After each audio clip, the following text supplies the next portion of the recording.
സ്കോട്ട്ലൻഡിലെ എഡിൻബർഗിലെ രാത്രികളിൽ നിശബ്ദമായ തെരുവുകളിൽ ഒരു രാത്രി കാവൽക്കാരൻ ഉണർന്നിരുന്നു. ജോൺ ഗ്രേ, അതായിരുന്നു അയാളുടെ പേര്.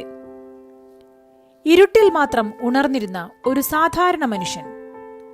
ആരാലും അറിയപ്പെടാത്ത, അല്ലെങ്കിൽ അറിയപ്പെടേണ്ടാത്ത ഒരുവൻ. അവന് കൂട്ടായി വളർത്തുനായ ബോബി. ഒരു മനുഷ്യനും ഒരു മിണ്ടാപ്രാണിയും ആ രാത്രികളിൽ പരസ്പരം കരുതി നേരം വെളുപ്പിച്ചു. 1858 ജോൺ ഗ്രേ എന്ന രാത്രികാവൽക്കാരൻ അന്തരിച്ചു. ഗ്രേഫ്യാർഡ് സെമിത്തേരിയിൽ അന്ത്യവിശ്രമം കൊണ്ടു. പിന്നീടാണ് എഡിൻബർഗിന്റെ കാഴ്ചയും സംസാരവും ഒന്നിൽ മാത്രം ശ്രദ്ധ കേന്ദ്രീകരിച്ചത്. അത് ബോബി എന്ന നായയെക്കുറിച്ചായിരുന്നു.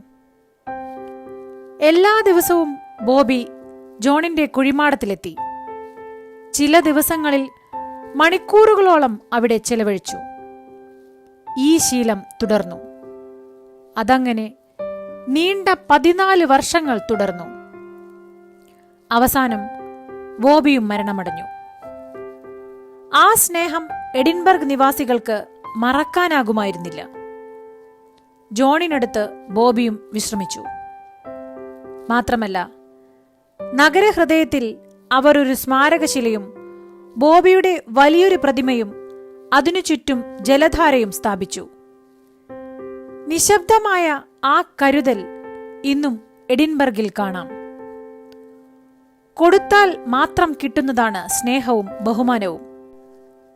ജോൺ ഗ്രേ അങ്ങനെയായിരുന്നു ബോബിയെ കരുതിപ്പോന്നത്. നാമും കൊടുത്തു നോക്കൂ ഈ സ്നേഹവും ബഹുമാനവും. അവ തിരികെ തരാൻ ഒരു ലോകം കാത്തിരിക്കുന്നത് നമുക്ക് കാണാം.